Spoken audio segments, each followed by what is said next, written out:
I want you to share it with others. Don't be selfish, because I want to talk to you about shifting your focus and managing your mind and the thoughts that you have. Because when we wake up in the morning, advertisers are competing for the real estate of our minds.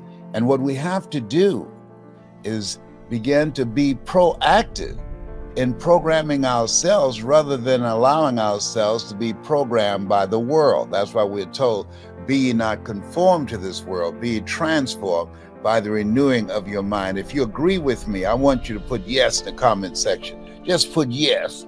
Make a brother feel good. and something else. See, there are things that's going to happen just beyond our reach. And it's important that you be okay with that.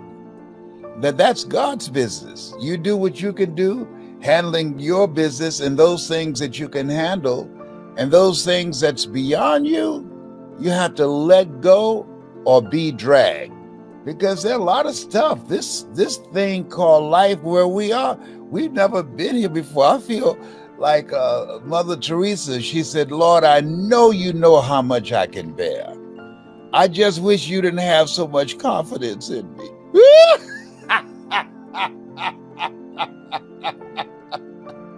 Oh my goodness. Oh boy. So I want to share some thoughts with you. People ask me, what do you do during tough times? How do you handle it? Well, they asked the right person. As I speak to you, I have this trophy here from Cancer Centers of America. It is a trophy that you don't want. It's called the Cancer Center Perseverance Award. Perseverance. I'm a 29-year, 4th stage prostate cancer conqueror. All right, so you don't want that award. Some awards you want, some awards you don't want. But I'm glad to get the award because I'm still here. So the question becomes, how do you do that? How do you keep a positive mindset in the face of a prognosis and say, you're on the way out? How do you deal with that? Well, number one, what's very important is to understand this, that at any given time, we have the power to choose. Choose ye this day whom ye shall serve. We have the power to choose to focus on the things that are not what we want them to be, or focus on what we can do to create the things that we want in our lives. See, because at the end of the day, life is a fight for territory. And once you stop fighting for what you want, what you don't want will automatically take over. So I deliberately, when I wake up in the morning, I'm grateful. I say, I'm great and grateful. I'm still here. There are a lot of people that didn't wake up this morning. They're taking a dirt nap. Hello? So I'm grateful. I'm not in pain. You can hear my voice. I can still serve. At 77, I can still make an impact, all right? So what you have to do is face this. Every day is not going to be a good day, but there's some good in every day. So here's my challenge to you. Look for the good. I ain't playing with you. I'm coming for you right now. Look for the good because it's here. And then just take the time to savor it. What most people do, and this is crucial, they leave their minds open like a universal garbage can and taking in stuff and information that they can't do anything about. I support the Ukrainians without any question. I pray for them. I support them. I will contribute to anything to help people who are being displaced. But I will not watch the news on that. It's too negative. I'm not going to inundate my mind with stuff that does not build me up. You remember that song, Don't Let Nobody Bring Me No Bad News. If you can identify with what I'm saying up in here. My brother, I was talking to him the other day, my twin brother, and I can hear him cranking up to give me some bad news. I said, hold just a minute. I paused for a minute. I said, you know what? I'm going to circle back with you. And so he thought I hung up, and I heard him say in the background, he's not going to call me back. He's right. No,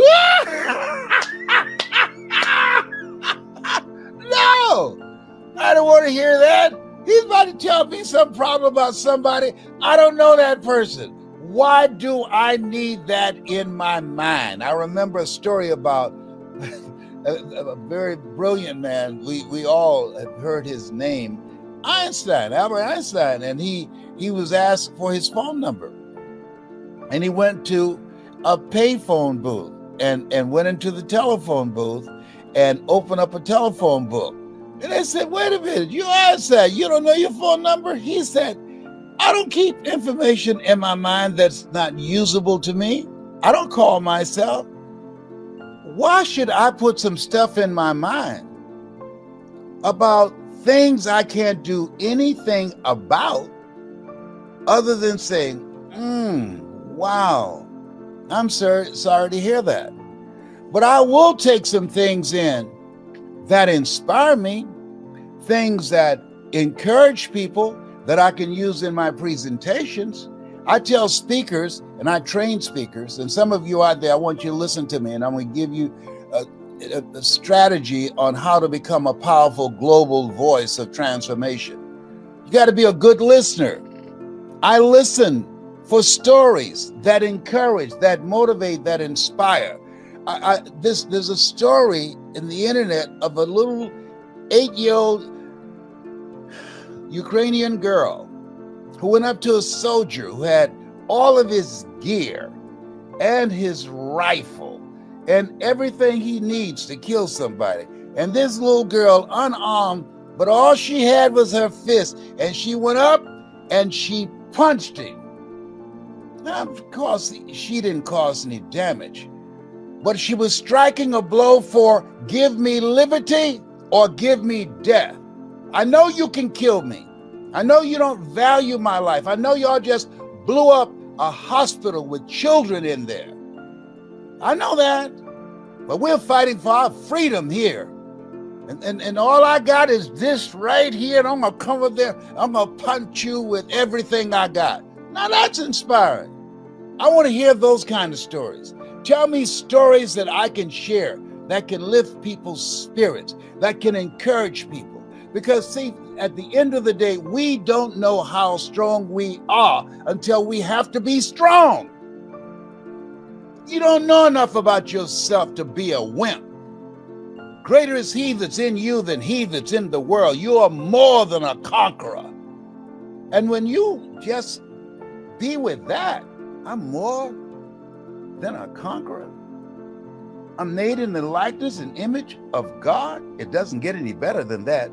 I've been given authority and dominion over everything on the face of the earth. These are not just words to be read, but to be lived from. People say, practice what you preach. No, preach what you practice.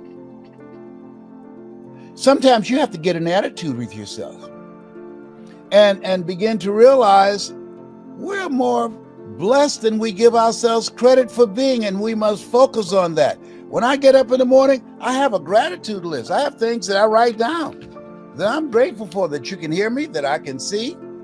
I got my nephew, James, he went stone blind. My twin brother's son, blind at 38.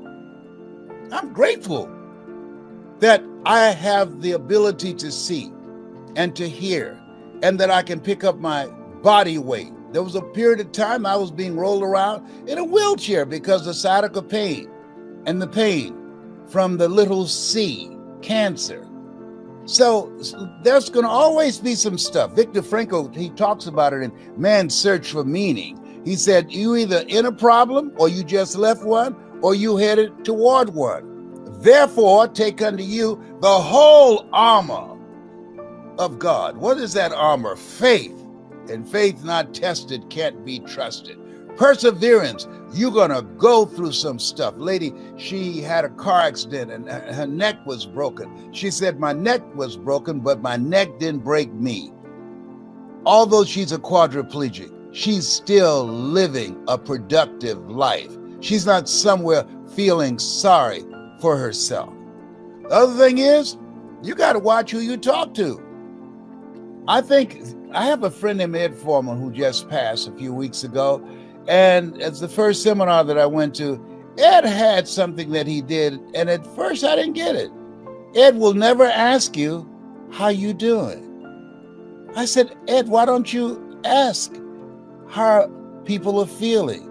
He said, because they might tell you. He said, no. He said, I just tell her, you're doing great. You look better this time than the last time I saw you. He said, I compliment him. I find something good to say because people want to tell somebody about what they're dealing with, but you want to call forth those things that be not as though they were. Do you believe that? Are you down with that? Do you understand what I'm sharing with you right now? It's a part of what we have been told, and it's something that we don't want to just hear it, but to live from that place, to stand in that place of power. I believe that we're here for a reason. And all this stuff that's happening, that God is in the midst of it. But therefore, take unto you the whole armor that we've got to stand up inside ourselves and face it head on, called life. And sometimes I have to get an attitude with myself because sometimes things get to me. Got a son who's bipolar schizophrenic. And I had to realize, hey, that's his trip. He doesn't want to take his medication. He's 38 years old. That's beyond me. That's him and God. They got to work that thing out. I'm not going to stress myself out about some stuff that I can't control. Lord, grant me the serenity to accept the things that I cannot control, the courage to change the things that I can, and the wisdom to know the difference. See, it's easy to say those nice little words when you don't have any pain in your body and your bills are paid, you're not facing foreclosure, or your relationship is working out fine and your children act like they have good sense. It's easy to say those things. But when life knocks, when life challenges you, that's when you have to pull and call on the whole armor. That's when you have to be able to understand, yea, though I walk through the valley of the shadow of death, I will fear no evil. Oh boy, this thing called life. I saw something with some actors they were talking about. Had they learned when they were younger that whatever you're going through right now, if it's bad, if it's painful, if it's tragic, guess what? This too shall pass. And whatever you're going through right now, if it's a celebration, you're happy, you are joyful, things are going great, you feel good in your body, you're physically capable to doing whatever you want to do, your relationship is working out fine, this too shall pass. What do you mean? Life is a roller coaster. Sometimes you're up, sometimes you're down. Sometimes things go well, sometimes they don't go so well.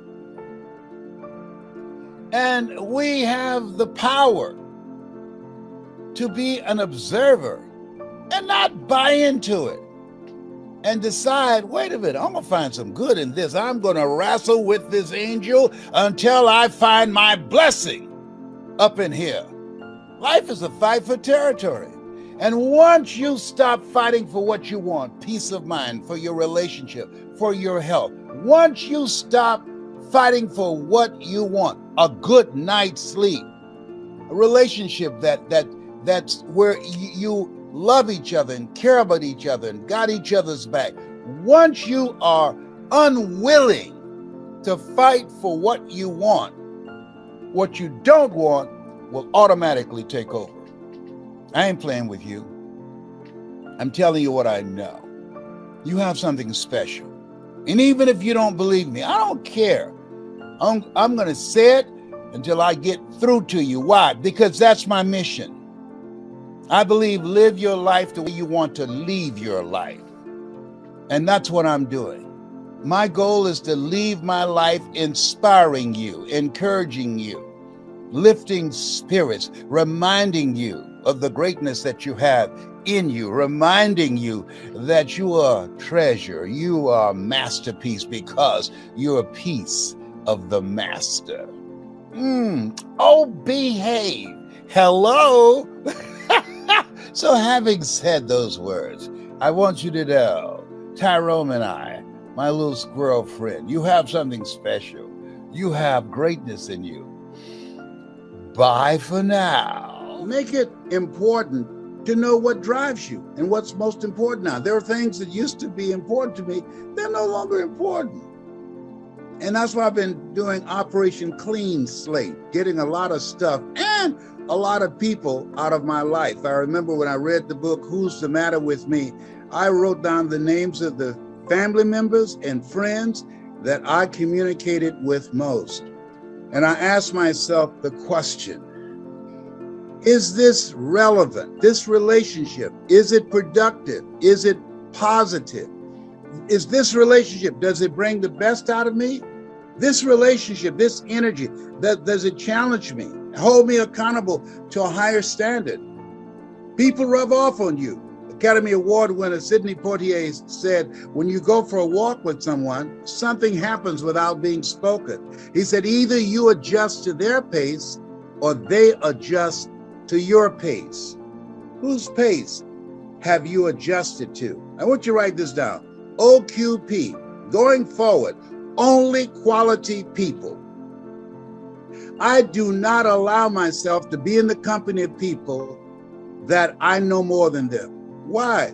If you're the smartest one in the group, you need to get a new group. No. Jim Rohn said something. He said, your life is either a warning or an example. A warning of what not to do or an example of what to do. And part of what I'm saying to my children, hey, be careful about who you're around with. I remember Mama saying, Leslie, if you run around with 9 broke people, she said, I guarantee you, you become number 10.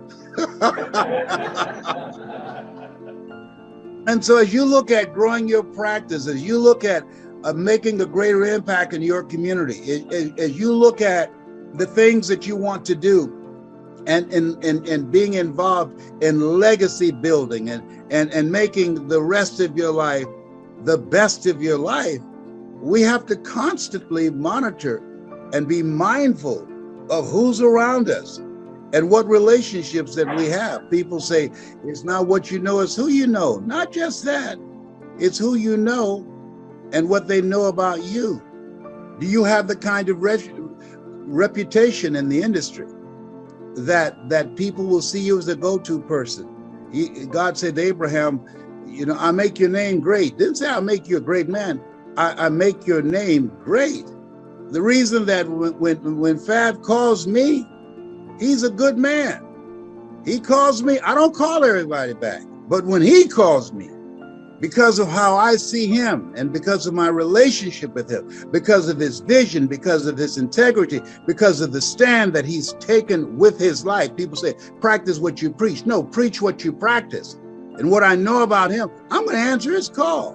I'm going to follow up. And that's the kind of relationships going forward in and out of the pandemic that we have to continue to look for and to develop. Some of the relationships that we need to spend less time with. There's some people, if we never saw them again, it would be too soon. Yes, what I read that you earn within $2,000 to $3,000 of your closest friends, I got all my broke friends out of my life. I used to be so broke, I walked past the bank and tripped the alarm.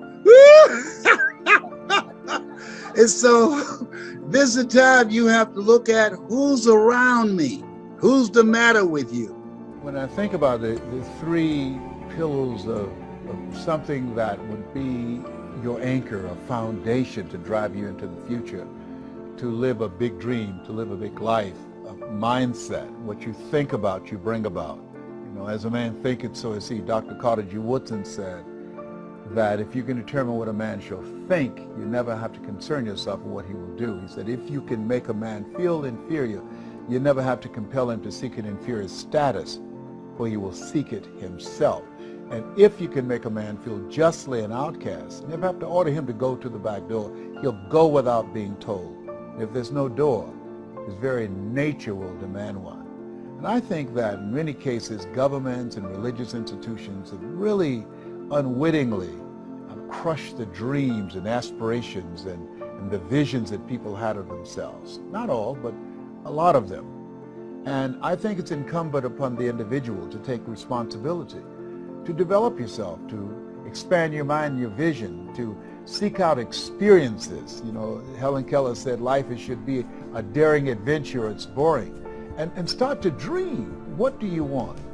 What do you really want for your life?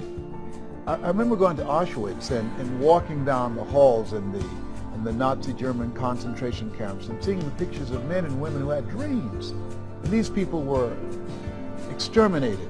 And one of the things that I heard in my mind when I reflected on a book written by Viktor Frankl, who was there, he said, if you know the why for living, you can endure almost anyhow.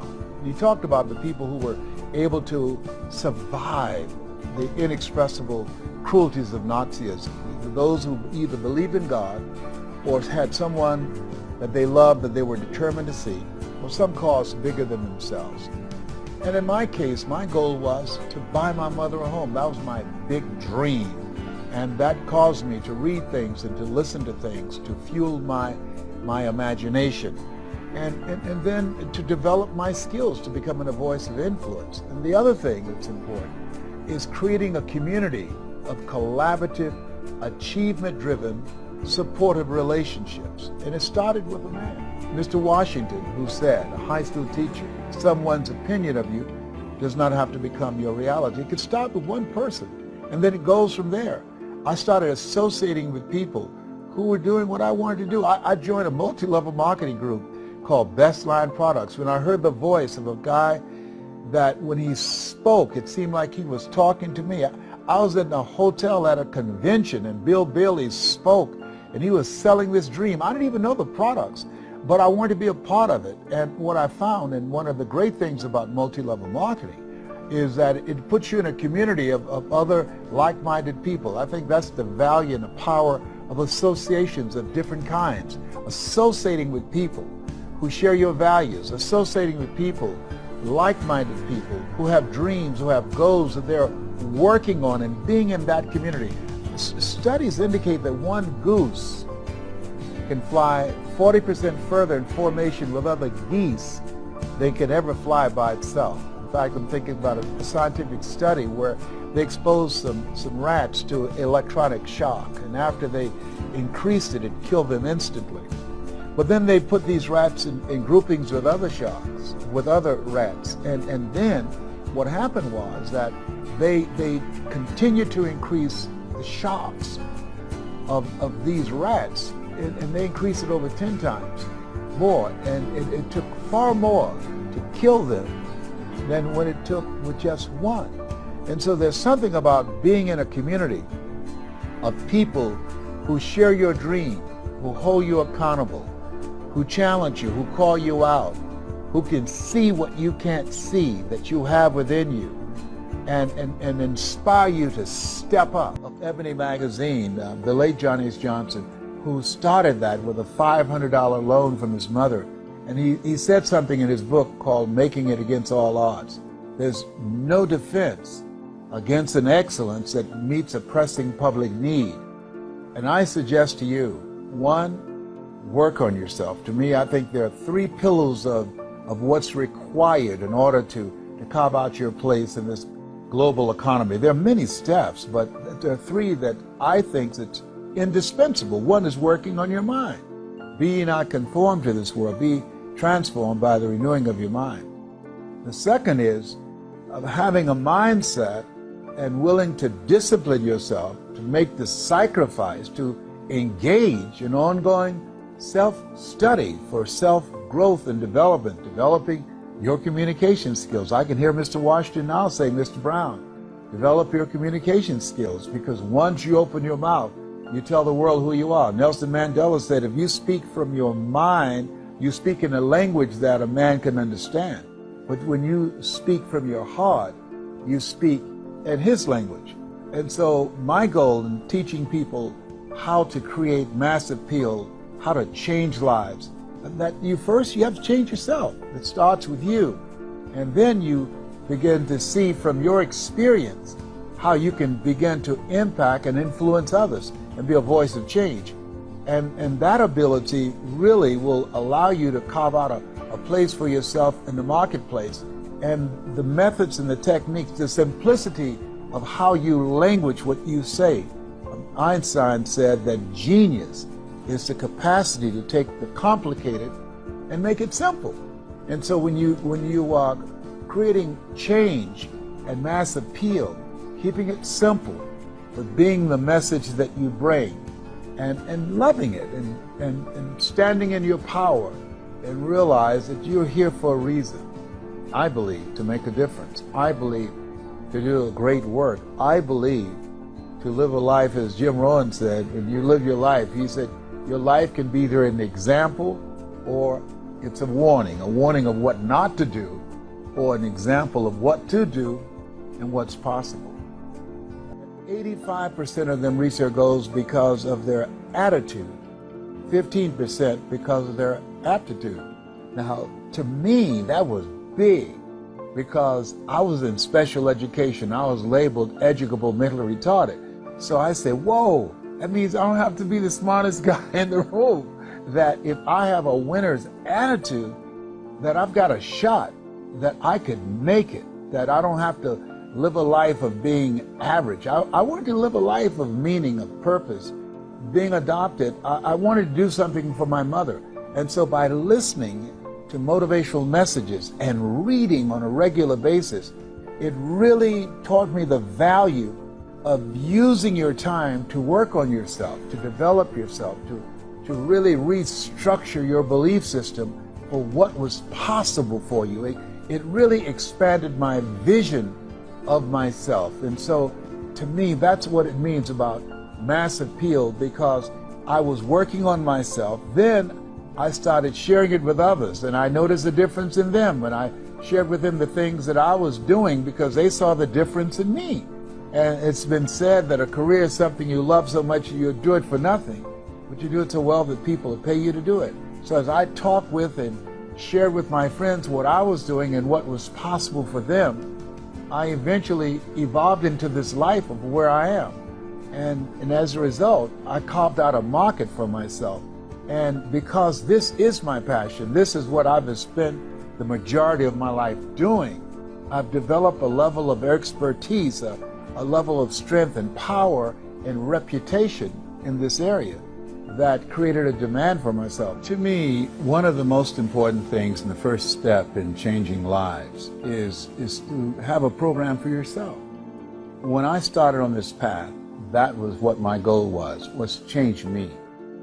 Given my circumstances, I think that, psychologists say that we create a mental blueprint between the ages of 1 and 5, that between that time, we determine what's available for us and what's not available for us. And so, given my circumstances, being born in an abandoned building on a floor in a poor section of Miami, Florida, I became interested in a path of developing myself. I remember shining the shoes of Mr. Sidursky, this man that my mother worked for, very wealthy on Miami Beach. She cleaned his home and she cooked for the family and kept the children. And he listened to motivational messages, unbeknownst to me. That was programming my mind, and it created a thirst within me to get on this path. I remember listening to Earl Nightingale, who said, you don't get in life what you want, you get in life what you are. And so to me, reading became an out. It became a tool that I used to develop myself. And not just reading for enjoyment, but reading for personal growth, reading to look at those things that I read and to apply them in my lives. I would read sometimes at night from 60, 100 pages a night, sometimes a whole book. And then I would underline the book and I would think about them, I would memorize them, and then I would apply them. I would try them out. Because one of the things he said, they did a study of some top achievers and leaders around the world, over 3,000, to find out what was the common denominator among them that enabled them to reach their goals. Now, once you write this down, resilient, purpose-driven mindset. Resilient, purpose-driven mindset. That with all the stuff that's going on, with all of the confusion from the scientific community, from the leadership, from the presidency on down, it has collateral effect. And there are so many people that's confused.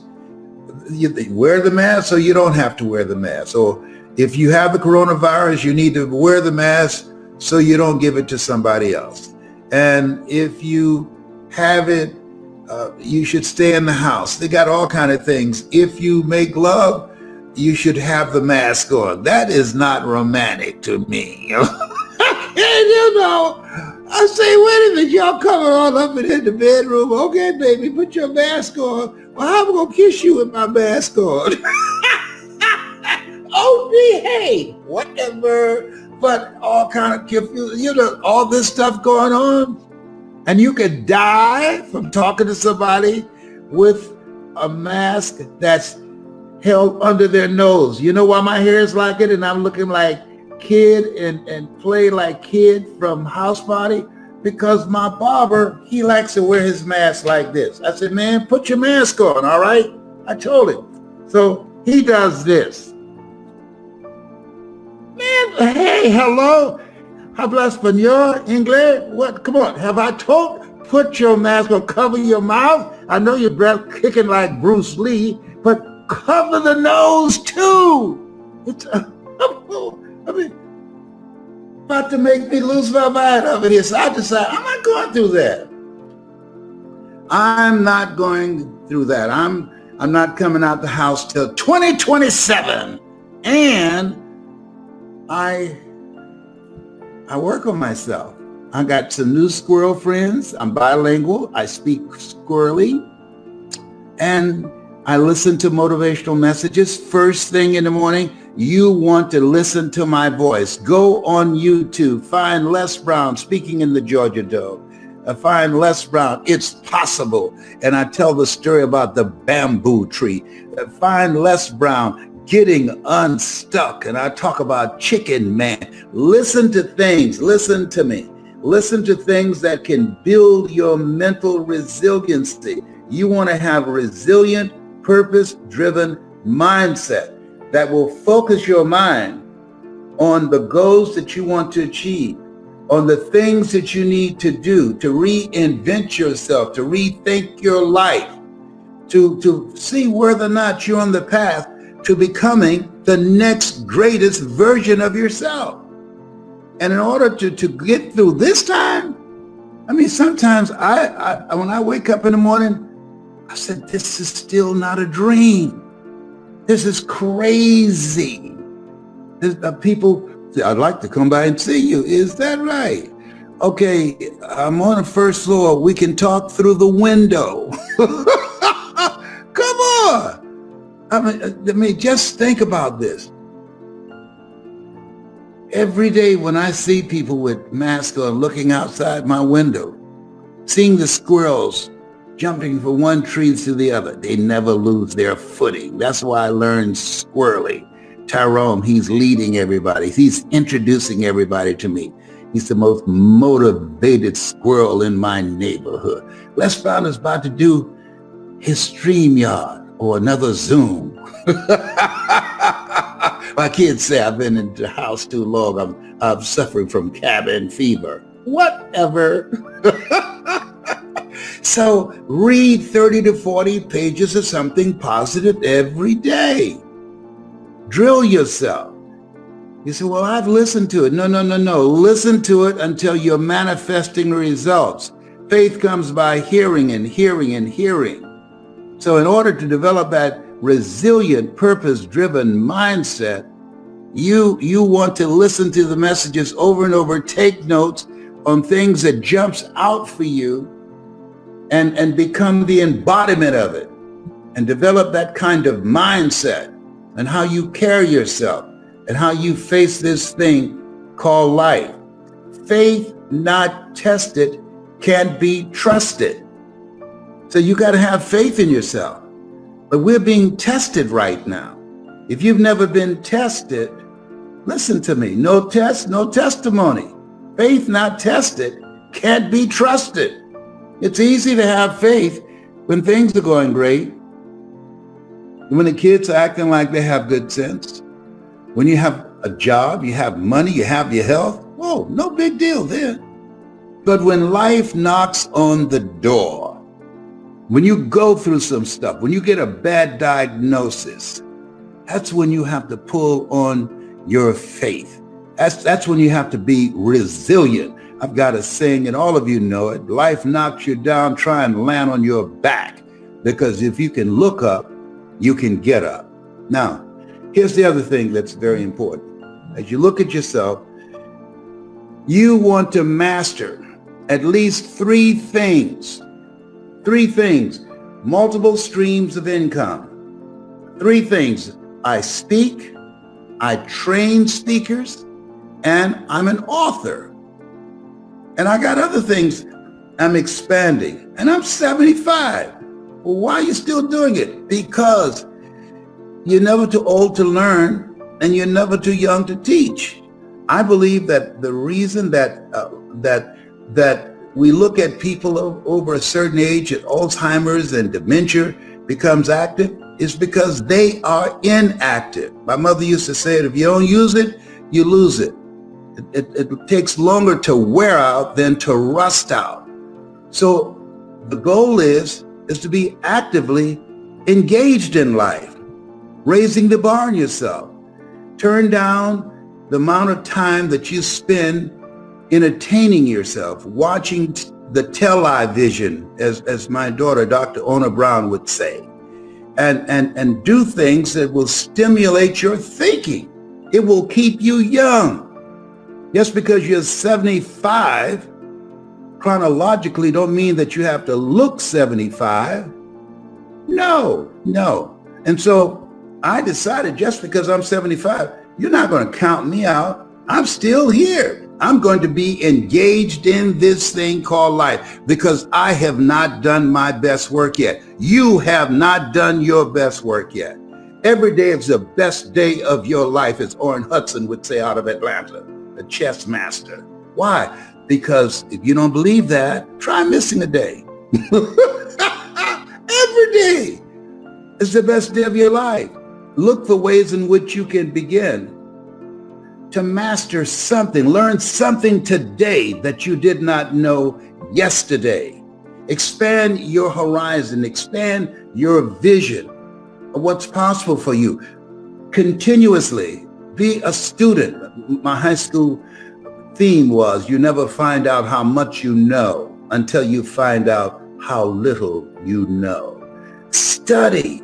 The people that are going to make it today are looking at the various trends. They're going from mindset mastery, learning three things that they can master to create non-performance income, and they're studying continuously, learning things that they can get at the end of their fingertips on the internet. There's no excuse today for not being in the mindset of achieving something beyond that which you have already done. Life is an adventure. Helen Keller said life is either a daring adventure or it's boring. And this is an exciting time that you can earn money at the comfort of your home. Think about that. Virtually around the world. I just finished talking to some people in Germany. And then I talked to some people in Toronto, Canada. I'm making money around the world and I'm still home, virtually. Take advantage of this. This is something you want to learn, mindset mastery. And skill set, mastery of the internet. I remember a friend of mine that was incarcerated, and for years she had thrown her life away in alcohol and to drugs. And I said, what was the moment that you turned your life around? She's been sober now for 21 years. And she said one day she was cleaning the toilet of the warden of the prison. And she said, while she's cleaning the toilet and she flushed the toilet, she said it was like an aha moment that she said to herself, if I stop doing drugs, I'll never have to clean a warden's toilet again. Isn't that interesting? That was like an awakening for her. And from that time to this time, she never touched a glass of alcohol. From that time to this time, she stopped using drugs. From that time to this time, she stopped associating with her friends who were still into drugs. And many to this day, those that are not in jail or those that are not dead yet, that moment, all of us have moments in our lives when it's a wake-up moment. I remember I was 10 years old and working with my mother, and she was on Miami Beach and working for families, wealthy families, and cooking for them. And we ate the food left over from these families that she cooked for. They were kind and generous people. They would say, Mamie, whatever food is left over, you can pack it up and take it home to those children that you have adopted. And I remember looking around these big, beautiful homes, and I said, Mama, and she said, Leslie, what is it? I said, one day, I'm gonna buy you a big, beautiful home, just like this. And now, where did that come from? Now, I have a twin brother, and I think that what happened for me that did not happen for my brother, the part of the mansion that he worked in, he didn't have exposure to something that I had. The owner of this home, this wealthy man, he was playing motivational messages every day. I had to keep his office clean and the ashtrays clean of his cigars, and I had to vacuum and dust the bookshelf. But while I was doing that, I was listening to these messages. We become what we think about, by Earl Nightingale. All of us are self-made, but only the successful will admit it. Always strive to get on top in life, because it's the bottom that's overcrowded. I did not know at the time that my mind was being programmed. See, if you look at yourself and look at your goals and look at your dreams, here's what I know. You have to really program your mind for success. You have to program it deliberately because of that exposure. My brother didn't get that. He was in another part of the house. But because of that exposure, it did something for me. It changed my mental blueprint. And I can say to you, that as you take the time every day, if you didn't do anything but 1 hour a day, listen to things to build your spirit up. Listen to things to fortify your faith. Listen to things that will cause your mind to grow and to expand. I can tell you, based upon my own experience, there are things that you can do that you don't even realize. What do you think has been the greatest skill you've developed over the years? Is it the ability to overcome adversity? Is it the ability to use your words? What is that skill you think that you possess has given you so much greatness? I think it's a combination of both. One, mental resolve. I think that everybody needs that, because when you have goals and dreams, there will be resistance.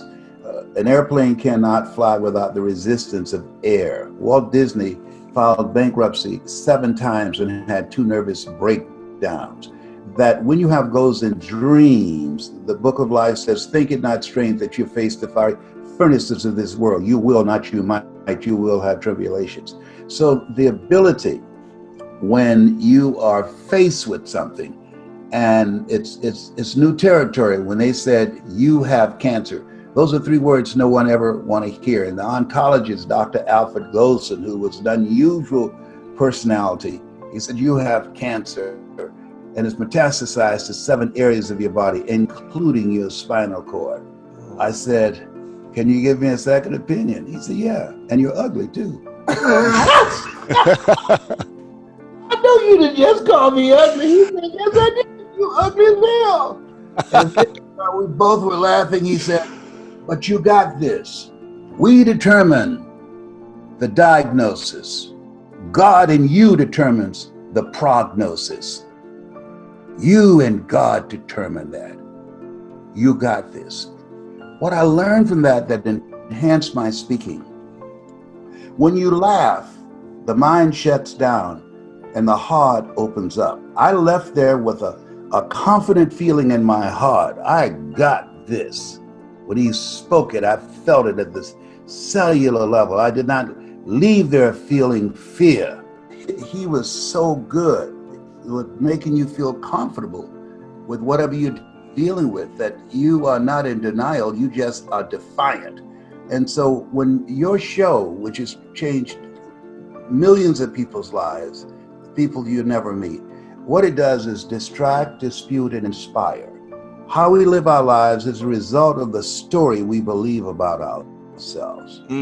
What you do is distract them from what psychologists call their self-explanatory style. And through the process of your own example, your own vision of yourself, the guests that you have, the interviews that you have, you dismantle their current belief system. Be ye not conformed to this world. Be transformed by the renewing of your mind. You are renewing minds, expanding their vision beyond their indoctrination and mental conditioning. And you ignite their spirit where they decide to create a new chapter in their lives. That's what you do as a speaker and as a host. And people who watch and listen to your program right now in America, before the coronavirus, suicide rate increased by 39%. And children between 5 and 11, it has tripled. How do you decide at 5 to take your life? And now it is soaring, the suicide rate. So what you do with this program, you're giving people hope. When there's hope in the future, that gives a person power in the present, that they can get through it. They might not know how they're going to do it, but they have the mindset. Robert Schuller said, tough times never last, but tough people do. And so that you share with them a voice of transformation, because, and I share this with speakers that I train, who you are behind the words that you speak are more important than the words. Because had you not gone through what you have gone through and experienced, you would not be able to speak from a place of power. You would not be able to come in and do this program and call this the school of greatness, that you've got greatness in you. You have the ability to do more than you can ever begin to imagine. And then affirm and validate people as we are facing this pandemic. It's to be able to say that from a place of power. The spirit of who you are comes through your words, and people feel that when you speak, and they hear it, your sincerity, your genuineness. And that's why your program is popular, because you impact people, because you know a thing or two, because you've seen a thing or two. I appreciate that, Les. You know, it's interesting you talk about suicide rates increasing. Unfortunately, I was going on a drive to San Francisco over the weekend, taking my girlfriend up the coast of California, and she'd never seen it. Had a beautiful experience. And as we're driving back into Los Angeles, I live in a condo building, a tall condo building. It's probably 35, 40 stories high. And as we pull into the building, and I'm about to park, I see police with a yellow tape and a white tent, and over the kind of driving area. And I remember just thinking to myself, there's no way someone jumped off this building. There's no way someone did this. And I asked right away, I go, tell me someone did not jump. And the guy looked at me and he just said, yeah, a couple hours ago. And I go, you're kidding me. And I later found out it was reported in the news. This was yesterday. Yesterday. This just happened. Wow. It kind of shook me up a little bit too. And literally I learned that the person who jumped is my building. It was literally right next to my window, a few floors up. He jumped out of, his name is Steve Bing. It's all over the news right now. And this was a very successful businessman who 55 years old, I think, worth, I think it was reported he was worth hundreds of millions of dollars. A very successful businessman who was close friends with Bill Clinton, who I saw Clinton made a statement about as well. And I haven't been able to stop thinking about it since yesterday. I was thinking about it all night. You said it was hard for you to sleep last night from the stuff you saw. For me, it was hard for me to sleep last night thinking about the pain and the suffering that people go through inside that we may never know about. And, you know, I was trying to rationalize, like, why would this happen? Was it drugs? Was it depression? Was it, like, I can't reason sometimes why this happens to someone who you think it would never happen to, or someone who had all the things on the outside that seemed to be successful, but for whatever reason, I don't know. And I don't know how to make sense of that type of stuff. Do you know how to make sense of things when you see that? Well, I had a guy, he just wrote me, and I kept this text where he had tied a noose together. He was going to hang himself, had it around his neck, and he was going to get a chair. He's trying to look a place where he could suspend himself and placed a rope, and the phone rang. And he had said to himself, God, give me a sign. So with the rope around his neck and holding part of it in his hand, he answered his cell phone, and there was nobody there. And he took that as a sign, and he said in that moment, he was listening to me, and he remembered a statement I made that life is God's gift to us, and how we live our lives is our gift to God. And wow. He said, he asked himself, why would I throw my life back in God's face? I was talking about the fact that we were chosen, 1 out of 400 million sperm, that you are a masterpiece because you're a piece of the master. And he said, I kept saying to myself, I'm a masterpiece. I'm a piece of the master. And he talked himself back from those suicidal thoughts. He really didn't want to die. He wanted to stop the pain that he was experiencing from the breakup of the relationship, from the loss of his job, from what he felt his life had the rug snatched out from under it. He's among those 40,500,000 people who have lost their jobs in the coronavirus economy. And so that's why what you're doing is so important, because when you go through an experience, you have the school of greatness, not elementary school, high school, college. No one is saying to people, you have greatness in you. In those type of structures, even in church. And so the reason that I advance with that, you know, the Book of Life says, greater is he that's in you than he that's in the world. That you have greatness within you. That when Mr. Leroy Washington, who, when I was so captivated by this man's oratorical skills, he was a speech and drama teacher, and he asked me to do something, you know the story. He wanted me to go before him and read a script really before the class. And I said, sir, I can't do that. I'm not one of your students. And he said, do what I'm asking you to do anyhow. I said, I can't, sir. And the other students started laughing, saying, he's Leslie. He's got a twin brother, Wesley. Wesley is smart. He's DT. And he asked, what's DT? He's the dumb one. And I said, I am, sir. And he said, don't you ever say that again. Someone's opinion of you does not have to become your reality. And he did that. I was startled. Because my mother said, sticks and stones can break your bones, but words can never hurt you. But words can hurt you, and very deeply. And when he said that, someone's opinion of you does not have to become your reality. I remember going to my next class, and between classes, I kept saying that to myself.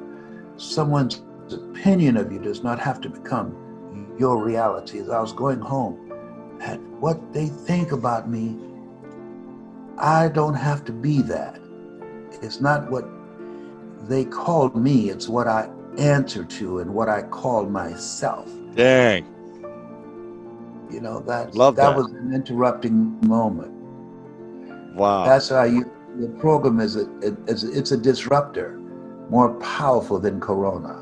Ooh, I always love hearing that story. That story never gets old for me.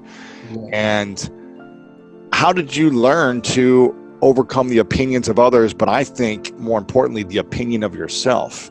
Because if we have the program, we have, I am the dumb twin. Yes, sir. I am learning disabilities. I am this. How did you personally overcome your own biggest enemy? He was a voracious reader, and he gave me a book, James Allen, As a Man Thinketh. That little pamphlet is a powerful little pamphlet. I've read it a lot. And The Power of Positive Thinking by Dr. Norman Vincent Peale. I read that over and over again, and other motivational books, Secret of the Ages by Robert Collier. And so reading those, he said, if you want to become successful, number one, develop your mind. And he was a fan of Earl Nightingale, that you don't get in life what you want, you get in life what you are. The strangest secret in the world. I've listened to that so many times, I've wore it out. And then the other thing he said, develop your mind. Next thing he said, practice OQP, only quality people. Surround yourself with people that you can learn from, people that have more than you, people that will help you to grow mentally and emotionally and financially and spiritually. And the next thing he said, which is the master key to opening up new worlds for you, is your ability to communicate. Because once you open your mouth, you tell the world who you are. And I believed him, and I followed that. I never forget when I was in Poland, and I was in this stadium, and I saw my name up, and people started chanting when they saw me coming through the tunnel. And I said, Mr. Washington, this one is for you, sir. You know, he's gone. He's been gone. I eulogized him. I said, I'm gonna make you proud today, because it was my first time speaking in Poland, you know.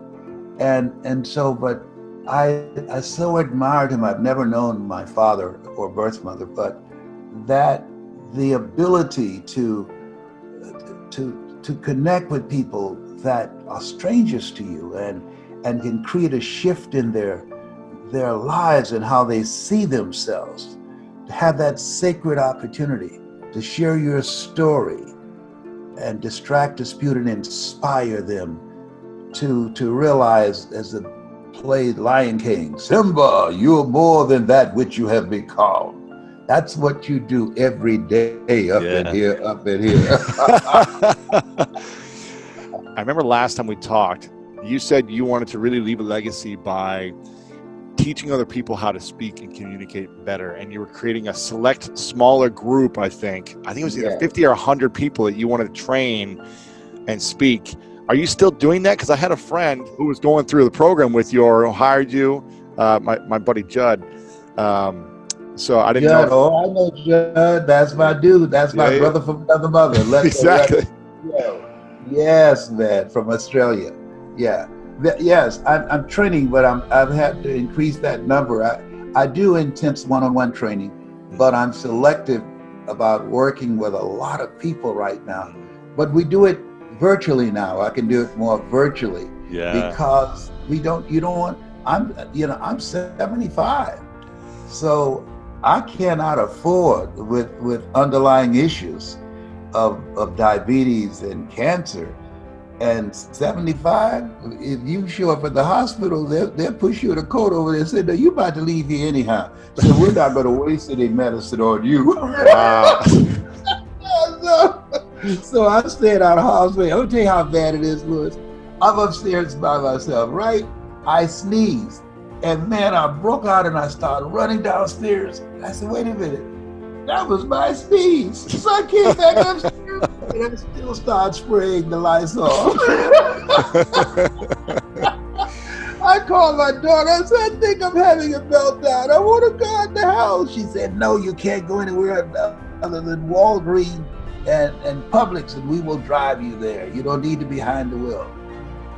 I said, I'm not that old, so I'm being very, very disciplined and keeping myself out of harm's way. That's good. That's good. Keep my mask. That's good. Doing all the stuff that we need to do. Yeah. Common sense.